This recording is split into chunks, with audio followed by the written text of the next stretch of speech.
मागच्या वेळी तुम्ही अपडेट बघितल्याच की काय बोललं जात होतं की 3,000 रुपये वाटप होईल म्हणून. खरंच ना, असं बोललं गेलं होतं ना. तर मग काय झालं 3,000चं 3,000 मिळणे सुरू झाले की 1,500 मिळणे सुरू झाले.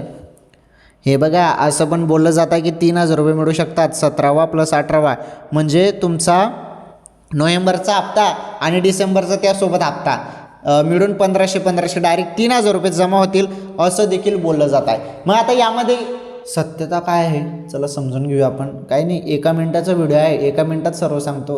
जास्त तुमचा टाईमही घेणार नाही, त्यामुळे व्हिडिओ पूर्ण बघत चला. 1 मिनिटाचा व्हिडिओ तुम्ही बघत नाही पूर्ण. अपडेट कामाचे असते ना, तुमच्यासाठी आहे ते, माझ्यासाठी नाही. त्यामुळे व्हिडिओ पूर्ण बघत चला तुम्ही सर्वांनी, माझी विनंती आहे तुम्हाला.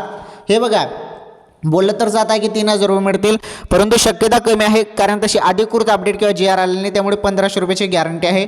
कोणत्या क्षणी हप्ता जमा होईल, एकतर 3,000 जमा होतील, नाहीतर 1,500 जमा होतील, काही ना काही जमा होईल. परंतु 1-2 दिवसात आता कळेलच सर्व आणि हप्ता जमा होणार आहे.